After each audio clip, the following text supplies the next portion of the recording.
Hello friends, good morning. Welcome to our platform RK study point, है ना दोस्तों। चलो आप लोगों को मैं पढ़ा रहा था फिज़िक्स, जैसा कि मैं आपको बता भी रखा है, कमेंटमेंट में दे रखा हूँ कि रोज़ दिन आपको एक वीडियो मिलेगा फिज़िक्स का। क्लास 10th का फिज़िक्स मैं पढ़ा रहा हूँ आपको, और मैंने अभी तक 2 लेक्चर ले रखा हूँ। ये मेरा 3rd लेक्चर है ना। अगर आपने 3rd लेक्चर देखने से पहले आप दोनों लेक्चर को देखिए, वो काफ़ी हेल्पफुल होगा आपके लिए, ठीक है। और एक्चुअली क्या है ना, उस दोनों लेक्चर में मैंने सिर्फ और सिर्फ बेसिक ही डिस्कस किया है, जो कि बहुत ही इंपॉर्टेंट है। फर्स्ट लेक्चर में हमने इंट्रोडक्शन करवाया था। इंट्रोडक्शन में मैंने बताया कि मैंने किस तरह से पढ़ाऊँगा, है ना, how I teach you and क्या पढ़ाने वाला हूँ, ये मैंने आपको बताया था, है ना। सेकेंड लेक्चर में मैंने थोड़ा सा बताया था आपको, सिस्टम के बारे में पढ़ाया था कि किस तरह से हम लोग ऐसा यूनिट निकालते हैं कुछ चीज़ों का, उसमें डिस्टेंस, डिस्प्लेसमेंट, ये सब चीज़ों को हमने देखा था, है ना। रिकैप ही था एक्चुअली वो क्लास 9th का। और थोड़ा सा हम लोग इलेक्ट्रिसिटी के बारे में पढ़े थे। तो इलेक्ट्रिसिटी के बारे में हम लोग क्या पढ़े थे बताओ? फ्लो ऑफ चार्जेज, है ना। इलेक्ट्रिसिटी के बारे में क्या पढ़े? Flow of charges. अब देखो दोस्त, आगे हमने टॉपिक आपको लिखवा रखा है, आपने टिक आउट करते चलो जो जो टॉपिक हो चुका है, ठीक है। इलेक्ट्रिसिटी, इलेक्ट्रिक चार्ज हम आपको बता चुके हैं, है ना। इलेक्ट्रिक चार्ज ही बता चुके हैं नहीं, तो चलो इलेक्ट्रिक चार्ज देखते हैं आज से, ठीक है। और electric charge, types of electric charges, ठीक है। तो इलेक्ट्रिक चार्ज के बारे में हम लिखवाए थे, क्या लिखवाए थे बोलो?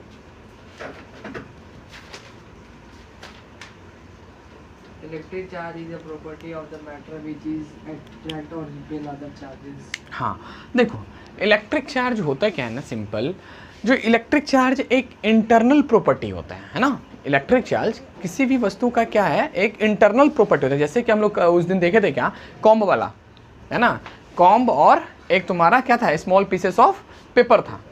उस बीच में क्या था, वो कॉम्ब का इंटरनल प्रॉपर्टी है कि जब कॉम्ब को रगड़ा जाता है नहीं, तो उसमें क्या जाता है तुम्हारा, इलेक्ट्रिसिटी की गुना जाती है, इलेक्ट्रिक चार्जेज, है ना। तो उसमें होता क्या है कि आपको इलेक्ट्रिक चार्जेस में हम लोग, और आज जो पढ़ेंगे हम लोग दोस्त, टाइप्स ऑफ इलेक्ट्रिक चार्जेस, ठीक है। तो देखो, types of electric charges,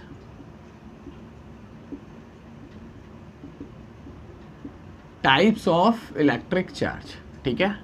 There are 2 types of electric charges. First one is positive charges और second one is negative charge, ठीक है। हम लोग इसको शॉर्ट में इस तरह से डिनोट करेंगे दोस्त, पॉजिटिव और निगेटिव, क्लियर, ठीक है। पॉजिटिव चार्जेज और निगेटिव चार्जेज, 2 तरह के चार्जेज होती है हमारे पास। एक तो न्यूट्रल होता है तुम्हारा, जिसका कोई मतलब नहीं है, आपको नहीं पढ़ना है अभी, ठीक है।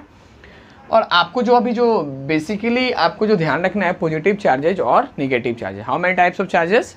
There are 2 types of charges. First one is positive charges, second one is negative charges, clear. अब देखो यहाँ पे क्या होता है, जैसे देखो यहाँ पे 2 पॉइंट है आपका, ठीक है। सिमिलर, लाइक चार्ज और अनलाइक चार्ज। होता है क्या है, लाइक चार्ज और अनलाइक चार्ज। देखो, यदि पॉजिटिव है और ये भी पॉजिटिव है, मान लो एक बॉडी है जो एक्वायर कर रहा है तुम्हारा कैसा charges, positive charges.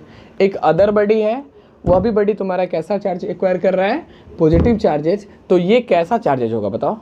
Like charges. कैसा चार्जेज होगा? Like charges. इसी को हम लोग कहते हैं सिमिलर चार्जेज। समझ में आ रही है? बोलो, इसी को हम लोग क्या कहेंगे? सिमिलर चार्जेस, ठीक है। अनलाइक चार्जेस का मतलब क्या होगा बताओ? अनलाइक चार्जेस का मतलब क्या होगा? यदि एक पॉजिटिव चार्ज है और second one is negative charge है, तब हम इसको क्या कहेंगे? अनलाइक चार्जेस कहेंगे या नहीं कहेंगे? बोलो। और इसी को हम लोग क्या कहेंगे? Dissimilar charges. क्या कहेंगे? Dissimilar charges. अब मैं हिंदी में आपको बता दूं, टाइप्स ऑफ इलेक्ट्रिक चार्जेज मतलब इलेक्ट्रिक चार्जेज का क्या प्रकार, पहला पॉजिटिव मतलब धनात्मक और निगेटिव मतलब ऋणात्मक, है ना। अब देखो यहाँ पे पॉजिटिव पॉजिटिव, तो लाइक चार्जेज और सिमिलर चार्जेज, इसका मतलब क्या होता है बताओ? हिंदी क्या होगा इसका? समान चार्ज, नहीं सेम चार्जेस। और इसका असमान चार्जेस, अनलाइक, है ना, असमान चार्जेस। अब देखो यहाँ पे से इसको पढ़ने से क्या फ़ायदा क्या है, देखो यहाँ मतलब इसका क्या, हम लोग लाइक चार्जेज और अनलाइक चार्जेज पर इसका कुछ बातें हैं क्या। तो देखो लाइक चार्जेज हमेशा, अभी हमने बताया आपको कि इलेक्ट्रिक चार्ज क्या होता है, इलेक्ट्रिक चार्ज टेंडेंसी होता है जिससे बॉडी को क्या करता है, या तो रिपेल करेगा नहीं तो अट्रैक्ट करेगा। नहीं तो किस केस में वह रिपेल करेगा और किस केस में वह अट्रैक्ट करेगा, इसको हम लोग पढ़ रहे हैं। बस समझ में रही है। तो लाइक चार्जेज जो होता है दोस्त, लाइक चार्जेज ऑलवेज क्या करेगा, रिपेल, रिपेल विथ एच, मतलब आपका जो भी लाइक चार्जेज होगा वो एक दूसरे को क्या करेगा दोस्त, प्रतिकर्षित करेगा। मतलब जैसे मान लो अगर ये मार्कर अगर पॉजिटिव चार्जेज है ना, और ये मार्कर भी अगर पॉजिटिव चार्जेज है, तो दोनों को अगर आप पास में लाओगे तो ये दोनों पास में आएगा क्या, नहीं आएगा। ये एक दूसरे को क्या करेगा, रिपल्सन करेगा, है ना। और इस बीच में कौन सा फोर्स काम करेगा, इलेक्ट्रोस्टैटिक फोर्स। कौन सा, इलेक्ट्रोस्टैटिक फोर्स। मैंने आपको उस दिन बताया भी था शायद पिछले वाले वीडियो में कि अगर मान लो इस तरह से आपने देखा था कि अगर मान लो ग्रेविटेशन में पढ़ा है M1 और M2 अगर दो वस्तुएं हैं नहीं, और इनके बीच अगर कोई ये डिस्टेंस अगर सेपरेट है तो इस दोनों के बीच में यह दोनों बॉडी एक दूसरे से बंधा हुआ रहता है नहीं, तो इसके बीच में कौन सा फोर्स लगता है हमारा, ग्रेविटेशनल फोर्स। इसी तरह से अगर मान लो प्लस क्यू चार्जेज है, दो चार्जेज अगर है, मान लो यहाँ प्लस क्यू ही चार्जेज है, तो इस दोनों जिस बॉडी जिससे यह प्रतिकर्षण करेगा, जिस फोर्स से यह प्रतिकर्षण करेगा एक दूसरे को, इस फोर्स को हम लोग क्या कहते हैं, electrostatic charges, electrostatic force, sorry, है ना। अरे मान लो यहाँ प्लस चार्जेज है और ये बॉडी तुम्हारा निगेटिव चार्जेज है, और ये एक दूसरे को क्या करेगा, ये अपनी ओर खींचेगा और ये अपनी ओर खींचेगा नहीं, तो ये अट्रैक्ट करेगा। लेकिन इसमें जो फोर्स काम करेगा कौन सा फोर्सेस काम करेगा, इलेक्ट्रोस्टैटिक फोर्सेस। दोनों जो काम, चाहे आकर्षण हो चाहे विकर्षण हो, है ना, चाहे वो अट्रैक्शन हो चाहे रिपल्सन हो, कौन से फोर्स के कारण करेगा, इलेक्ट्रोस्टैटिक फोर्स के कारण करेगा। करेक्ट ना। अब देखो तो लाइक चार्जेस क्या होगा तुम्हारा, always repel with each other. नहीं, दो बॉडी है, वो दोनों बॉडी एक दूसरे को क्या करेगा, वह रिपेल करेगा। क्लियर। अब अनलाइक चार्जेस क्या करेगा, अनलाइक चार्जेस बोलो, always attracts each other. Clear है, समझ में आ रहा है इतना, बोलो। अब हम लोग चलेंगे इलेक्ट्रिक चार्ज के क्या यूनिट क्या होता है, ये सब चीज़ों पर। ठीक है, फटाफट नोट डाउन करो, नोट डाउन करो जल्दी। चलिए, चलो मैं रफ करता हूँ। ठीक है दोस्त, आप वीडियो को पॉज करके लिखो। ठीक है, देखो यहाँ पर तो हम लोग क्या देखें, टाइप्स ऑफ इलेक्ट्रिक चार्जेस। ठीक है, यहाँ से दो चीज़ें निकला, क्या क्या निकला बोलो तो फटाफट। पॉजिटिव चार्ज और नेगेटिव चार्ज। पॉजिटिव चार्जेज और निगेटिव चार्जेज। ठीक है, पॉजिटिव चार्जेज अगर मान लो लाइक चार्जेज है तब क्या होगा, रिपेल करेगा, रिपेल करेगा, और अनलाइक चार्जेज है तो अट्रैक्ट करेगा, अट्रैक्ट करेगा। बस इतना सा बात आपको ध्यान में रखना है। ठीक है, अब चलो देखो, हमने बताया था आपको एसआई यूनिट, है ना। एसआई यूनिट इलेक्ट्रिक चार्ज का क्या होगा, कूलम्ब। क्या होगा, SI unit of electric charge क्या होगा बताओ, कूलम्ब, जिसको हम लोग डिनोटेड बाई कैपिटल सी। ठीक है, समझ में आ रहा है। अब देखो यहाँ पे एक कूलम्ब्स का लॉ आता है। ठीक है, आपको पूरा डिस्क्राइब नहीं करना है कि how we get this formula, but मैं थोड़ा सा आपको संक्षिप्त में बता देता हूँ। मान लो यहाँ पे प्लस क्यू एक चार्ज है, यहाँ पे मान लो कि प्लस क्यू ही चार्ज है, कोई भी चार्ज ले लो, दो चार्जेज, है ना। और मान लो Q1 और ये क्या है ना, Q2 चार्जेज है। देखो मान लो ये Q1 चार्जेज है और ये क्या है, Q2 चार्ज है तुम्हारा। तो अभी तुरंत हम तुमको बताया है कि प्लस और माइनस से कोई फर्क नहीं होता, दोनों के बीच में जो फोर्स लगेगा वो कौन सा फोर्स लगेगा, हमारा इलेक्ट्रोस्टैटिक फोर्स लगेगा। व्हाटएवर, चाहे वो क्या करे, अट्रैक्शन करे या फिर वह रिपेल्सन करे, है ना। तो क्या है दोस्तों, Q1 और Q2 दो चार्जेज है, और मान लो कि इसके दोनों के बीच का एक क्या है, डिस्टेंस है तुम्हारा। डिस्टेंस कितना है बताओ, डिस्टेंस तुम्हारा आर है, हम लोग अभी एक जनरलाइज फार्मूला निकाल रहे हैं, है ना, जो कि तुम्हारा डिस्टेंस कितना है, आर है, समझ रहे हैं। दो चार्जेज है, दो चार्जेज, एक Q1 चार्जेज है और एक क्या है तुम्हारा Q2 चार्जेज है, और उस दोनों को जो डिस्टेंस से सेपरेट किया गया है, दोनों चार्जेज को रखा गया है, वो कितने डिस्टेंस है, आर डिस्टेंस, करेक्ट ना, समझ में आ रही है। ये कौन किसका नियम है, ये कूलम्ब्स का नियम मैंने आपको बता रहा हूं, बस थोड़ा सा शॉर्ट में, कूलम्ब्स रूल, ठीक है। क्या है दोस्त, एक Q1 चार्जेस Q2 चार्जेस दोनों को किस डिस्टेंस से सेपरेट किया गया है, r डिस्टेंस से सेपरेट किया गया है ना, तो ये r डिस्टेंस से सेपरेट है, ठीक है। अब इसमें कहता क्या है कूलम्ब कि इस दोनों के बीच जो फोर्स लग रही है, मान लो F, Q1 और Q2 चार्जेस के बीच जो फोर्स लग रही है वो क्या लग रही है, F। इस पर जो फोर्स एग्जर्ट हो रही है वो कौन सा, इलेक्ट्रोस्टैटिक फोर्स लग रही है, वो इलेक्ट्रोस्टैटिक फोर्स कौन सा लग रही है, F, समझ रहे हैं। तो क्या है कि कहता है, इसका फर्स्ट लॉ ये है कि इस दोनों के बीच जो बल लगता है ना, इस दोनों के बीच जो क्या लगता है, बल लगता है तुम्हारा F, या डायरेक्टली प्रोपोर्शनल होता है प्रोडक्ट ऑफ देयर चार्जेज। क्या होता है वो बोलो, प्रोडक्ट ऑफ देयर चार्जेज, है ना, Q1 into Q2। Equation number 1, समझ रहे हैं, बात को समझ में आ रही है कि नहीं, बोलो। कूलम्ब्स ने फर्स्ट लॉ में क्या कहा है, कूलम्ब्स लॉ के लिए क्या किया हमने, Q1 और Q2 दो चार्जेज है, उस दोनों को कितने डिस्टेंस से सेपरेट किया गया है, r डिस्टेंस से। इन दोनों के बीच जो फोर्सेस लग रही है, कौन सा फोर्स लग रही है दोस्त, इलेक्ट्रोस्टैटिक फोर्स। इलेक्ट्रोस्टैटिक फोर्स जो लग रही है, और वह इलेक्ट्रोस्टैटिक फोर्स कौन सा है, F, क्लियर। अब क्या कहा कि इसका फर्स्ट जो तुम्हारा जो फर्स्ट स्टेटमेंट है वो क्या है, इस दोनों के बीच जो बल लगता है ना, जो बल लगता है, इलेक्ट्रोस्टैटिक फोर्स लगता है, वह डायरेक्टली प्रोपोर्शनल होता है किसके, इस दोनों के चार्जेज के गुणनफल के, product of their charges, Q1 into Q2। Second statement क्या है दोस्त, कि इस दोनों के बीच जो फोर्सेस है ना, यह डिपेंड करता है inversely proportional square of their distance, square of their distance, समझ में आ रही है, बोलो, स्क्वायर ऑफ देयर डिस्टेंस। ये हम नहीं कह रहे, कौन कहा है, कूलम्ब्स, है ना। कूलम्ब्स लॉ जो आपने पढ़ा था, रूल मत लिखो, लॉ लिख लो, है ना, कूलम्ब्स लॉ, ठीक है। कूलम्ब्स लॉ में लिखो, F is directly proportional to Q1 into Q2 और F is inversely proportional to 1/r², correct ना। तो ये जो तुम्हारा है, देखो इसका मतलब क्या है कि जितना ज़्यादा तुम्हारा प्रोडक्ट होगा चार्जेज का, उतना अधिक क्या होगा तुम्हारा, फोर्स लगेगा। अगर मान लो कि हम यदि Q1 को भी बढ़ाए या Q2 को बढ़ाए, तो इफेक्ट क्या कर पड़ेगा, फोर्स ऑफ अट्रैक्शन पे, इलेक्ट्रोस्टैटिक फोर्स क्या करेगा, बढ़ेगा। अगर मान लो इसको घटाए, तभी क्या होगा, घटेगा। डायरेक्टली प्रोपोर्शनल का मतलब तो यही होता है, लेकिन इनवर्सली प्रोपोर्शनल का मतलब क्या होता है कि यदि हम R को बढ़ाते हैं तो F क्या होगा, घटेगा।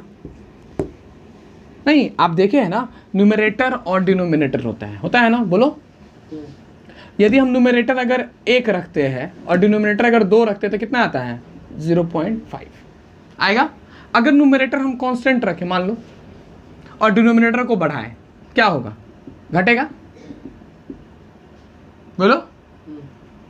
नहीं, तो यहां पे भी क्या है तुम्हारा, ये इनवर्सली प्रोपोर्शनल है। इसका मतलब क्या है कि यदि R को हम बढ़ाएंगे तो F क्या होगा, घटेगा। नहीं, इसका मतलब है कि डिस्टेंस जितना अधिक होगा, डिस्टेंस जितना अधिक होगा, इस दोनों के बीच में जो इलेक्ट्रोस्टैटिक फोर्स होगा उतना ही वो क्या होगा, कमजोर होगा। आप चुंबक जो देखते हैं, चुंबक देखते हो ना, चुंबक क्या रहता है, जितना जो पास में लाते हैं वो एक दूसरे के जल्दी क्लोज आ जाता है, जितना दूर ले आते हो उसको टाइम लगता है, it's takes some more time as compare to that. नहीं, उसके कंपेयर में क्या लगता है, कम समय, ज़्यादा समय लगाता है जब उसकी डिस्टेंस बढ़ जाती है। हम लोग मैग्नेटिक इफेक्ट भी देखेंगे आगे इलेक्ट्रिक करंट का, है ना, सेकंड चैप्टर में हमारा वही पढ़ना है दोस्तों। देखो, तो यहाँ पे हम क्या बताना चाह रहे हैं आपको कि जैसे जैसे डिस्टेंस बढ़ेगा उसके बीच फोर्स ऑफ अट्रैक्शन, सॉरी कौन सा फोर्स, इलेक्ट्रोस्टैटिक फोर्स जो होगा वो क्या होगा तुम्हारा, कम होता जाएगा नहीं। और जैसे जैसे फोर्स अगर बढ़ेगा, सॉरी अगर जैसे जैसे हम लोग आर के क्या करेंगे, घटाएंगे, तो ये इलेक्ट्रोस्टैटिक फोर्स क्या होगा, बढ़े। करेक्ट, इसका मतलब बस इतना सा है, ठीक है। चलो अब देखो हम क्या करेंगे, on combining equation 1 and 2, on combining equation 1 and 2, दिख रहा है यहाँ तक, वी गेट क्या मिलेगा बताओ, F is directly proportional to Q1 into Q2 by r square, मिलेगा क्या, हाँ बोलो। अगर हम इस दोनों का कंबाइन करें दोस्तों तो LHS तो सेम है, F कॉमन हो जाएगा, तो यहाँ हो गया Q1 into Q2 directly proportional, r square inversely proportional. आपको पता है फिजिक्स में जब हम लोग क्या करते हैं बताओ, डायरेक्टली प्रोपोर्शनल को हटाते हैं तो क्या लाते हैं बताओ जल्दी, एक कांस्टेंट टर्म को लाते हैं। किसको लाते हैं दोस्त, कांस्टेंट टर्म को लाते हैं। चलो देखो फटाफट करो, जल्दी लिखो इसको, ठीक है। तो आपने क्या देखा, F is directly proportional to Q1 into Q2 by r square, जब हम लोग इस दोनों को क्या कर दिए, कंबाइन कर दिए, ठीक है। अब हम क्या करेंगे फिजिक्स के रूल में, जब हम डायरेक्टली प्रोपोर्शनल को हटाते हैं दोस्तों तो इसके जगह पे क्या लाते हैं, हमें कांस्टेंट लाते हैं, ठीक है। हमारा काम हो चुका है, F इक्वल टू करो लिखो, F equal to K into Q1 into Q2 by r square, where K is constant, ठीक है। K की वैल्यू आपको दी रहेगी, ठीक है।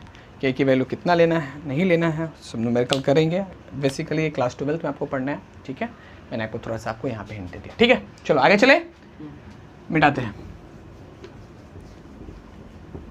अब देखो, अब आपको पता है इलेक्ट्रॉन प्रोटॉन और न्यूट्रॉन, पता है क्या, बोलो, इलेक्ट्रॉन प्रोटॉन और न्यूट्रॉन, है ना। इलेक्ट्रॉन कितना चार्ज रखता है बोलो, 1.6 into 10 to the power minus 19 coulomb charge रखता है क्या, -1.6 नहीं, और proton 1.6 into 10 to the power -19 coulomb. ये आपको पता है, ऑल मैटर्स, जितने मैटर्स इलेक्ट्रॉन प्रोटॉन और न्यूट्रॉन से मिलकर बने हुए हैं, नहीं, और वह जो चार्जेस रखता है वो कितने चार्ज रख रहा है, 1.6 -1.6 into 10 to the power -19 coulomb, और प्रोटॉन जो रख रहा है 1.6 into 10 to the power -19 coulomb. Clear है।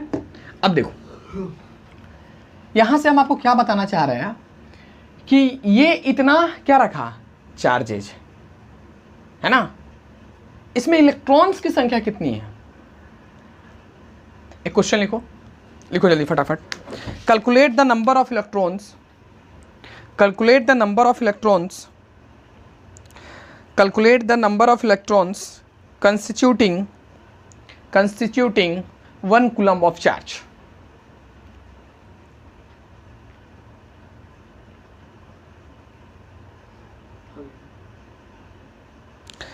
इसका मतलब क्या है, 1 कूलम्ब चार्ज बनने में, नहीं, 1 कूलम्ब चार्ज बनने में कितने इलेक्ट्रॉन्स की आवश्यकताएं होती हैं, मतलब कितने इलेक्ट्रॉन्स कंस्टिट्यूट करके वो कितना क्या बनाएगा, 1 कूलम्ब चार्ज बनाएगा। आपको क्या निकालना क्या है, calculate the number of electrons constituting the 1 coulomb of charge, मतलब 1 कूलम्ब चार्ज बनाने में, ध्यान से समझो, 1 कूलम्ब चार्ज बनाने में कितने इलेक्ट्रॉन्स की यूज होगी, नहीं समझ रहे। तो देखो एक बड़ा सिंपल सा फॉर्मूला है, Q equal to NE, Q equal to NE, बात समझ में आ रही है। जहां पे Q तुम्हारा क्या हो गया, चार्ज हो जाएगा, N तुम्हारा क्या होगा, नंबर ऑफ इलेक्ट्रॉन्स हो जाएगा, और E क्या होगा, चार्ज ऑन एन इलेक्ट्रॉन, क्या होगा, चार्ज ऑन एन इलेक्ट्रॉन। समझ रहे हैं। तो देखो अगर आप यहां पे 1 कूलम्ब चार्ज है आपका, तो 1 कूलम्ब चार्ज समझो, समझ में आ रहा है या नहीं आ रहा बताओ? मेरी थोड़ी सी आई जो है इधर उधर होगा क्योंकि सामने स्टूडेंट भी है, ठीक है, मैनेज करना। देखो Q जो है तुम्हारा कितना है, 1 कूलम चार्जेज है, तो 1 कूलम चार्ज हो गया, ये तुम्हारा गिवन है ना, ये गिवन है तुम्हारा, और नंबर ऑफ इलेक्ट्रॉन्स तुमको निकालना है, और तुम जानते हो कि चार्ज ऑफ एन इलेक्ट्रॉन कितना होता है, -1.6 10 टू द पावर -19 कूलम। समझ में आ रही है या नहीं आ रही बताओ, बोलो। तो क्या है तुम्हारा n into 1.6 into 10 to the power -19 ले सकते हैं, समझ में आ रहा है? लिखो, हाँ माइनस कोई बात नहीं है।